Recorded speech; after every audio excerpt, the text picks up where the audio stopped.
So lesson is, what is constitution? Our constitution is a book of law according to which country is governed. Why do we need constitution? First of all, you should know that for a democratic country, constitution is must. It is not necessary that country is having a constitution and it must be a democratic. No. It can be constitutional monarchy also. But if country is democratic, and for democratic country, constitution is must. अगर तो country democratic है तो उसके लिए constitution होना is compulsory. But अगर किसी country के पास कॉन्स्टिट्यूशन है, it is not compulsory that country should be democratic. It can be constitutional monarchy. तो what is constitution? It is a book of law according to which country is governed. Why do we need constitution? हमें constitution क्यों चाहिए? अगर आपसे मैं ये पूछूं तो आपने यही बताना है, according to constitution country is governed. It provides various sets of laws which are followed by the people. It provides civil liberties and fundamental rights to the citizens. ठीक है? It protects minority from the domination of the majority. ठीक है? It gives protection to the people who are in minority group from the domination of majority. It makes easy for the people of diverse group to live together in the same country. In India, there is diversity, and we people are living together in the same country only because of our constitution, because our constitution has given equal rights to all. It makes easy for the people of diverse group to live together in the same country. It gives limitations to the powers of government. It does not allow government to become dictatorial at any time. It does not allow government to misuse its powers. So due to these reasons, we need constitution. Vanika, you are not attentive. What's the problem? So that's why we need constitution. Next. In this chapter, you have read about popular struggle movement of Nepal. In 1990, there was constitutional monarchy in Nepal under King Gyanendra. Firstly under King Barinder, then under King Gyanendra. King Barinder का murder हो जाता है तो Gyanendra became the ruler. It's not given in the book. मैं आपको extra story सुना रही हूँ नेपाल की. Firstly Barinder was the ruler, तो उसका मर्डर हो जाता है. And then Gyanendra, his brother, became the ruler, and he introduced constitutional monarchy in France. And people were not satisfied with this rule. They protested. They started a popular struggle movement. They wanted to establish democracy in Nepal. And in 2006, popular struggle movement in Nepal was started. And there was violence in the capital city of Nepal, Kathmandu. Curfew was declared in the capital city, Kathmandu, for 4 days. King had to give up his powers. Gyanendra को अपनी powers छोड़नी पड़ी. And Nepal का जो constitution था, that was written again. New constitution was set up for Nepal. तो गिरिजा प्रसाद कोइराला नेपाल के prime minister बने. आपने मनीषा कोइराला सुनी होगी, एक हीरोइन. मम्मा से पूछ लेना, नहीं तो आपके टाइम की नहीं है ना, तो आपको नहीं पता होगी. मनीषा कोइराला, ठीक है. तो मनीषा कोइराला के नाना जी वो नेपाल के प्राइम मिनिस्टर बने. ठीक. Girija Prasad Koirala at present may be Prachanda is the prime minister of Nepal. आपको नहीं करना, these are not given in the book. मैंने एक स्टोरी बताई है कि कैसे नेपाल एब्सोल्यूटिस्ट मोनार्की देन कैसे वो बन गया democracy. In 2006 Nepal became democratic country. ठीक है. अब डेमोक्रेटिक बना तो constitution was written. Earlier the constitution जो था that was totally in the favour of the king. सारी पावर्स किंग के हाथ में थी. तो that's why new constitution was written for Nepal. एक तो ये दिया हुआ है बुक में. Next, Constituent Assembly. First of all, you should know what is the meaning of constituent assembly. अब आपने बताना है assembly that frame the constitution for the country is called constituent assembly and in India it was formed in 1946। अभी India को freedom नहीं मिली but constituent assembly India में 1946 में बन चुकी थी, ठीक है। There were 300 members, so many members went to Pakistan after the division. जब डिवीजन हुई ना तो कितने मेंबर्स पाकिस्तान चले गए, ठीक। तो what was constituent assembly? Assembly that frame the constitution for the country is called constituent assembly. अब इंडिया में ये बनी 1946 में, ठीक है।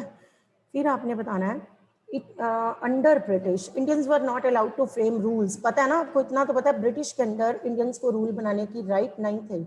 they had to follow the rules which were framed by British, and then they started thinking that after getting independence they would establish democracy in their country and would frame equal rules for all।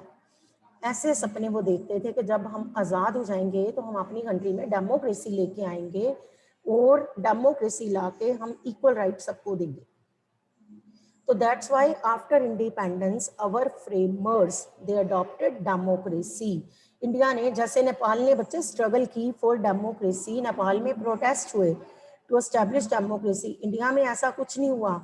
हमारी government ने after independence adopted the structure of democracy, खुद ही adopt कर लिया हमारी government ने। तो हमारे framers तो खुद ही डेमोक्रेटिक लाना चाहते थे government in India and they adopted democracy in India. अब for our framers it was very difficult work to frame a constitution for the country like India. अब इंडिया के लिए कॉन्स्टिट्यूशन सेटअप करना वाज नॉट इजी जॉब। ऐसा क्या था? First of all तो जब ब्रिटिश गए ना, दे left princely states in India. British left princely states in India and asked them. अब देखो, प्रिंसली स्टेट्स छोड़ के गए, उनको एक बात भी कह के गए, वेदर टू ज्वाइन इंडिया और टू ज्वाइन पाकिस्तान और टू रिमेन फ्री। देखो, British left princely states in India, asked them, इनको कह के क्या गए, वेदर टू ज्वाइन इंडिया और पाकिस्तान और टू रिमेन फ्री। इनको कह के गए चाहे आप इंडिया को ज्वाइन कर लेना, चाहे आप पाकिस्तान को, चाहे आप फ्री रहना। इसी का ही रिजल्ट है जम्मू एंड कश्मीर अब तक कितनी प्रॉब्लम्स हुई हैं, ये ब्रिटिश करके गए। दे left princely states in India, ठीक है, जाते हुए प्रॉब्लम क्रिएट कर गए ना फ्रेमर्स के लिए। They left princely states in India, एक तो ये प्रॉब्लम थी। ऐसी कंट्री के लिए कॉन्स्टिट्यूशन बनाना वाज नॉट इजी जॉब, ठीक। Second reason, diversity in India, people of diverse group live, अभी भी रहते हैं, यू नो इट वेल, है ना। And it was very difficult to frame a constitution for a country like India because our framers, they had to give equal rights to the people of diverse group। तो ऐसी country के लिए constitution frame करना was very tough job. First of all princely states problem बनी, second diversity, third refugees, ये भी एक problem थी। आपने गदर मूवी देखी होगी, गदर सनी देओल वाली देखी होगी जरूर, नहीं देखी तो ये वाली मूवी तो मैं खुद कहूँगी जब टाइम मिले तो देख लेना। ये नहीं कहना कि मैं मूवी देखने के लिए कह रही हूँ, ऐसी वाली मूवीज देखते होते हैं, ठीक है। गदर मूवी में ना दिखाया हुआ है प्रॉपर कि कैसे इंडिया और पाकिस्तान की जब पार्टीशन हुई ना तो कितने वर्स्ट सफरर थे Hindus in Pakistan, Hindu and Sikh in Pakistan, Muslims in India, they were worst sufferer, ठीक है। उनको मारा गया, Hindu and Sikhs in Pakistan, Muslims in India. तो ये गदर मूवी में दिखाया हुआ है। तो इंडिया में उसमें अमीषा पटेल, शायद, हाँ अमीषा पटेल ही है, वो रिफ्यूजी बन जाती है। वो पाकिस्तान से आती है और वो रिफ्यूजी कैंप में उसे छोड़ने जाता है, तो फिर वो मना कर देती है कि उसने रिफ्यूजी कैंप में नहीं रहना। अब देखना उसमें रिफ्यूजी कैंप भी दिखाए हुए हैं। तो इतने सारे रिफ्यूजीज जिनके पास घर बार नहीं थे ऐसे लोगों को सेटल करना, जॉब अपॉर्चुनिटीज प्रोवाइड करना, it was very tough job for our government. तो इस ऐसी कंट्री थी India, for such country it was very difficult for our framers to frame a constitution, but फिर भी उन्होंने इस टफ जॉब को बहुत अच्छे वे से किया। अब कॉन्स्टिट्यूएंट असेंबली ने क्या किया, gave the work to frame constitution to drafting committee. किसको दे दिया, drafting committee. It's not given in the book, आपकी नॉलेज के लिए बच्चे मैं आपको बता रही हूँ, आपको नॉलेज होनी चाहिए कि कैसे बना। कॉन्स्टिट्यूएंट असेंबली ने ये काम to prepare a draft constitution किसको दिया, ड्राफ्टिंग कमेटी को, ठीक है। अब ड्राफ्टिंग कमेटी के चेयरमैन थे doctor B R Ambedkar. He was the chairman of drafting committee, and Dr. B.R. Ambedkar is known as the father of our constitution. Learn chairman of drafting committee and father of Indian constitution अगर पूछते हैं तो doctor B R Ambedkar, ठीक। इनको काम दे दिया constituent assembly ने to prepare draft constitution. अब doctor Rajendra Prasad, he was the president. अब इस कॉन्स्टिट्यूएंट असेंबली के प्रेसिडेंट थे doctor Rajendra Prasad. Not given, knowledge होनी चाहिए बच्चे। Doctor Rajendra Prasad was the president of this constituent assembly. Chairman of drafting committee B.R. Ambedkar, father of Indian constitution B.R. Ambedkar. Learn it, ठीक है। तो इनको काम दे दिया to frame the constitution for a country. It was very difficult job. India के लिए constitution frame करना, मैंने पहले ही बता दिया, was very difficult work. अब doctor B.R. Ambedkar, he read the constitution of various countries. कितनी सारी कंट्रीज के कॉन्स्टिट्यूशन इन्होंने पढ़े, इंग्लैंड का पढ़ा, फ्रांस का पढ़ा, रशिया का पढ़ा, आयरलैंड का पढ़ा। They read the constitution of so many countries and adopted the best features. जो जो इन्हें जहां से बेस्ट लगा वो इन्होंने अडॉप्ट किया। जैसे आइडिया ऑफ सोशलिज्म इन्होंने रशिया से लिया, लिबर्टी इक्वालिटी का आइडिया इन्होंने फ्रांस से लिया। जो जो आइडियाज इनको अच्छे लगे इन्होंने अडॉप्ट किए, ठीक है। Indian constitution is known as bag of borrowing because our framers adopted the best read the constitution of various countries and adopted the best features. तो इसलिए कहते हैं हमारा उधार का लिया हुआ सामान, ठीक। अब ड्राफ्टिंग कमेटी ने कॉन्स्टिट्यूशन जो प्रिपेयर किया, इन्होंने तब के लीडिंग न्यूज़पेपर्स में उस ड्राफ्ट कॉन्स्टिट्यूशन को पब्लिश कर दिया। Drafting committee published the draft constitution in the leading newspaper of that time and asked the people to give suggestions. अब हर घर में क्या चला गया, draft constitution, and drafting committee asked the Indian people to give suggestions. अब हर घर में draft constitution through newspaper जा चुका था। People gave so many suggestions. Drafting committee made changes according to the suggestions given by the people. इन्होंने changes भी कर दिए, ठीक है। अब ड्राफ्टिंग कमेटी ने चेंजेस करने के बाद gave that constitution to constituent assembly, क्योंकि काम तो इन्होंने दिया था ना, इन्होंने काम दिया था, तो इन्होंने अपना काम खत्म करके इनको वापस किया। इन्होंने इनको 1948 में ड्राफ्ट कॉन्स्टिट्यूशन दे दिया। In 1948 draft constitution was given to constituent assembly by drafting committee. Ab constituent assembly read that constitution, debates and discussions were held on each and every point for 1 year. एक साल तक उस पे debates and discussions होते रहे उस constitution पे। 1 year तक डिबेट्स एंड डिस्कशंस हुए। ये नहीं है कि उन्होंने दिया और इन्होंने 1 मिनट में मान लिया, इन्होंने उसे थोरोली पढ़ा एंड मेड चेंजेस। इन्होंने भी डिबेट्स एंड डिस्कशंस किया अपने अकॉर्डिंग, ठीक है। अब मैंने बोला 1948 में इनको दिया, 1 ईयर तक रीडिंग हुई, तो नवंबर, ये नहीं भूलना, नवंबर 26 नवंबर 1949 को हमारा constitution was totally ready.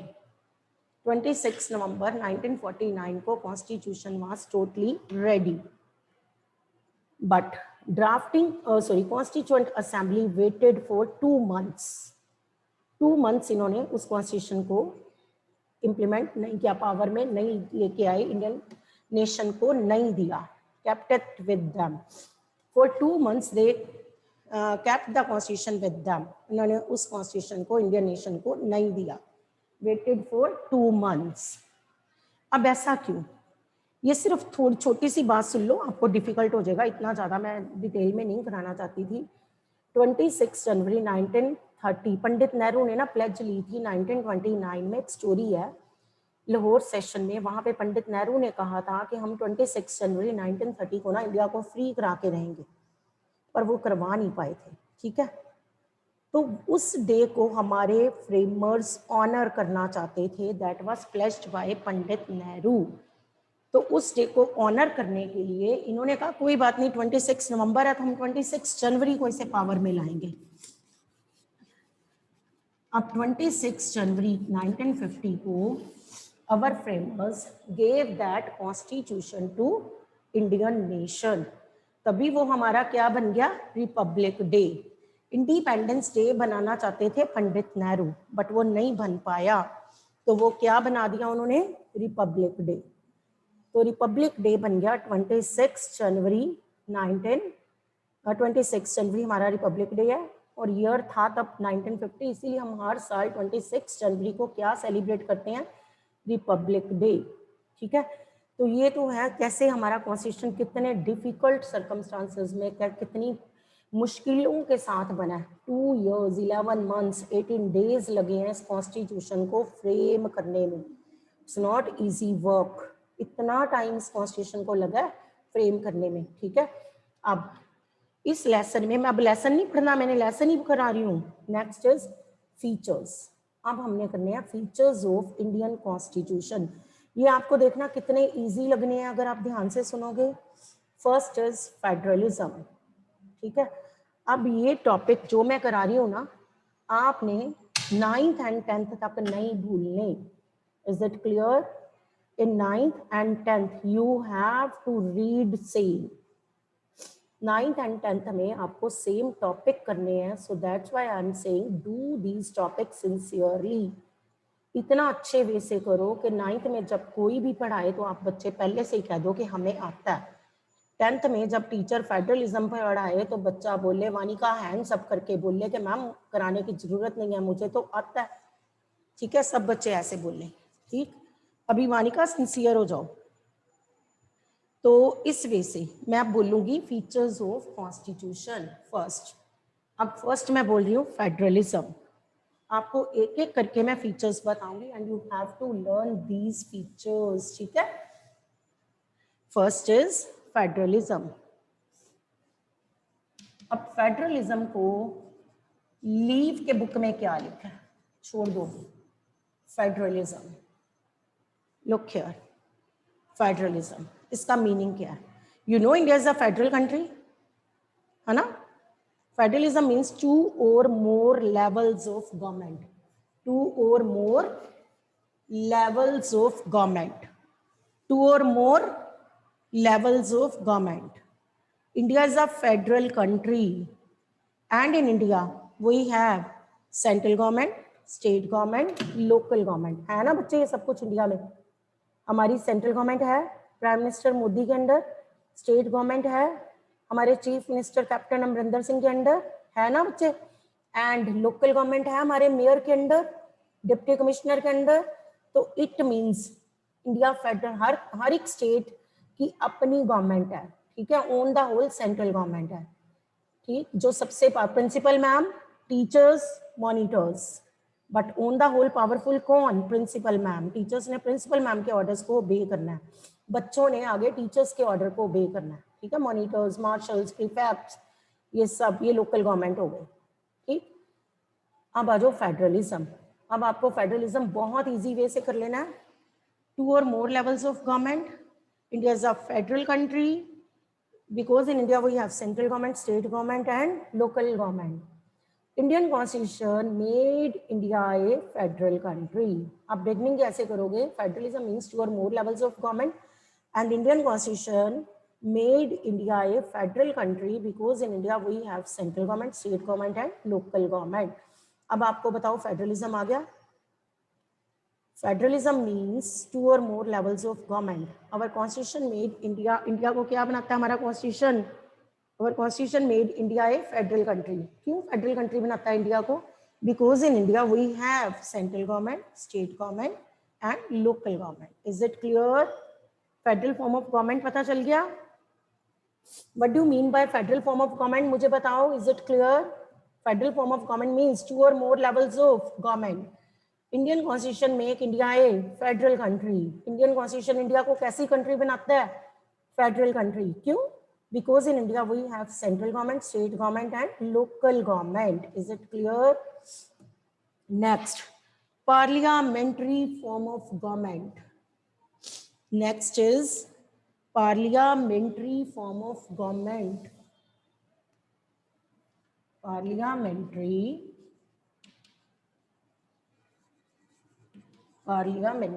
form of government.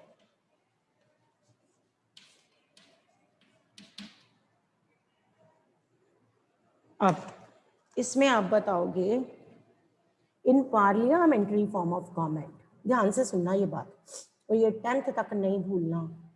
मैं बोल रही हूँ सारे टॉपिक 9th में भी आने हैं, 10th में फिर आने हैं। इन पार्लियामेंट्री फॉर्म अभी मैं छोटे करवा रही हूँ, 10th में डिटेल में पढ़ने हैं, 9th में थोड़ा और डिटेल में पढ़ने हैं। अभी आप बिल्कुल उनकी डेफिनेशन कर रहे हो बस, ठीक है। In parliamentary form of government council of ministers, पहले सुनो इसे ध्यान से, council of ministers is answerable to parliament. Parliamentary form of government में काउंसिल ऑफ मिनिस्टर्स जो होती है ना, that is answerable to parliament. If parliament passes, मैं अभी आपको ये समझाती हूँ, if parliament passes vote of no confidence, no no बोला मैंने, बच्चे लो लिख देते हैं। If parliament passes vote of no confidence against council of ministers, then prime minister with his whole team has to resign immediately. And in India we have parliamentary form of government. India में parliamentary form of government है। एक अब इसको मैं समझाती हूँ क्या होती है पार्लियामेंट्री फॉर्म ऑफ गवर्नमेंट। पहले तो prime minister Modi works with the help of council of ministers, ठीक है। प्राइम मिनिस्टर जो हमारा prime minister mister Modi works with the help of council of, आपने आप पहले पढ़ के आए हो किंग के बारे में, रूलर्स के बारे में, उनके भी तो हेल्पर्स होते थे, सूबेदार्स होते थे, जमींदार्स होते थे जो रेवेन्यू कलेक्ट करते थे। तो क्या अभी भी अकेला प्राइम मिनिस्टर थोड़ा गवर्नमेंट चलाएगा? उसकी हेल्प के लिए काउंसिल ऑफ मिनिस्टर्स होते हैं। कौन होते हैं? Council of ministers. जब प्राइम मिनिस्टर इलेक्ट होता है ना, आफ्टर इलेक्शंस, तो आपने कभी देखी ओथ सेरेमनी? प्रेसिडेंट दिलवाता है प्राइम मिनिस्टर को ओथ, आप मॉनिटर मार्शल प्रीफेक्ट बनते हो, आपकी ओथ सेरेमनी होती है ना बच्चे स्टेज पे, तो वो तो कंट्री का प्राइम मिनिस्टर बनना है तो उसकी भी तो ओथ होती है, ठीक है। और वो कौन दिलवाता है? प्रेसिडेंट। और तब प्राइम मिनिस्टर अपनी टीम लेके आता है साथ में, उसको कहते हैं काउंसिल ऑफ मिनिस्टर्स, जो उसकी हेल्प करेंगे उसके काम में, वो अपनी मर्जी के मेंबर्स लाता है, ठीक है। तो वैसे जो इलेक्शंस जीत के आए होते हैं ना डिफरेंट कॉन्स्टिट्यूएंसीज में से, उनको लाता है, ठीक। तो उसे कहते हैं काउंसिल ऑफ मिनिस्टर्स। तो अगर हमारी पार्लियामेंट्री फॉर्म ऑफ गवर्नमेंट क्या होती है? पार्लियामेंट पता है ना, जिसमें लोकसभा राज्यसभा दोनों हाउसेज हैं, पता है ना, लोकसभा एंड राज्यसभा। अब अगर पार्लियामेंट काउंसिल ऑफ मिनिस्टर्स के काम से सेटिस्फाइड नहीं है तो पार्लियामेंट क्या करेगी? उनके against vote of no confidence pass कर देगी। कौन सी वोट पास कर देगी? नो कॉन्फिडेंस, कि ये नहीं गवर्नमेंट चला पा रही, वोट ऑफ नो कॉन्फिडेंस। कौन सी vote? Vote of no confidence, तो ये पास कर देगी। अगर पार्लियामेंट ऐसी वोट पास कर दे तो prime minister with his team has to resign immediately. तो प्राइम मिनिस्टर को अपनी टीम के साथ रिजाइन करना पड़ता है in parliamentary form of government. ऐसा क्यों किया गया कि प्राइम मिनिस्टर कहीं अकेला डिक्टेटर ही ना बन के बैठ जाए, उसके ऊपर भी कोई होना चाहिए, ठीक है। तो prime minister council of minister की पावर्स को लिमिटेशंस देने के लिए उनको क्या किया इन्होंने, council of minister is answerable to parliament in parliamentary form of government. Council of minister is answerable to parliament. Council of minister किसको आंसरेबल है? आप मॉनिटर बनते हो, आप क्लास टीचर को आंसरेबल होते हो कि नहीं? जल्दी बताओ। आप ड्यूटी नहीं करते आंसरेबल। हमने बनाया वानिका को और सादिका को मॉनिटर, दोनों ने ड्यूटी अच्छी नहीं की तो दोनों आंसरेबल तो होंगी ना, कि टीचर मान्या को डांट देगी, मान्या वानिका ने ड्यूटी क्यों नहीं दी, डांट मान्या को पड़ गई, ऐसे थोड़ा होएगा। डांट वानिका और सादिका को ही पड़ेगी कि why you have not given your duty properly, ठीक है। फिर टीचर मॉनिटर चेंज कर देते हैं, ठीक है ना, ऐसे ही होता है ना बच्चे, ठीक। अगर वानिका बहुत अच्छा काम करती है तो करी जाए, अगर सादिका अच्छा काम करती है तो करी जाए, आगे जाए, ऐसे। तो अगर हमारी काउंसिल ऑफ मिनिस्टर अच्छा काम नहीं करती तो पार्लियामेंट क्या पास कर देती है? Vote of no confidence. Then prime minister with this team, उसकी टीम कौन सी है? Council of ministers, has to resign immediately. तो ये parliamentary form of government. Is it clear? आपने बताना in parliamentary form of government council of ministers is answerable to parliament. Council of minister का head कौन होता है? प्राइम मिनिस्टर, ठीक है। In parliamentary form of government council of minister is answerable to parliament if parliament passes vote of no confidence against council of ministers, then prime minister with his team has to resign immediately, ठीक है। तो आपने इस वे से parliamentary form of government को learn करना है। Next is separation of powers. Separation of powers, अब इसमें आपने बताना है कि कॉन्स्टिट्यूशन जो है ना, ये जो हमारा इंडियन कॉन्स्टिट्यूशन है ना, इसमें separation of powers are given. For example, legislature has to make laws and executive has to implement those laws and judiciary has to check whether the laws are properly implemented and followed by people or not. Separation of power, constitution 3 organs की powers को separate करता है। Constitution separated the powers of the 3 organs. For example, legislature, the first organ, legislature has to make laws. legislature को सिर्फ law बनाने होते हैं। which are the 3 organs of the government? आपको पता है 3 organs, legislature, executive and judiciary. legislature, these are the 3 organs of the government, legislature, executive and judiciary. पहले तो ये पता होनी चाहिए ये है क्या?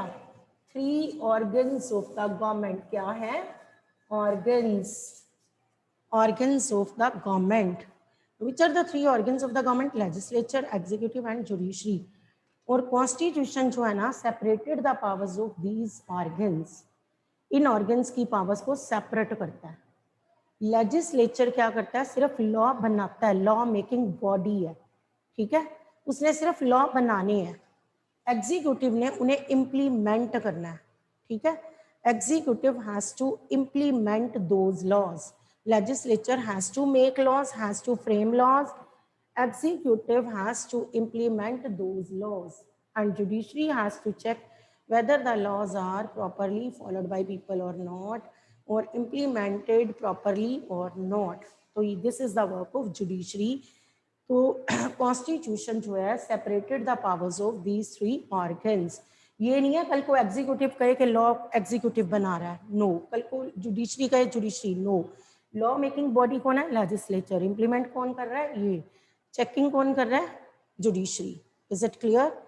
तो सेपरेट करता है पावर्स को, separate constitution separated the powers of the 3 organs of the government, ठीक है।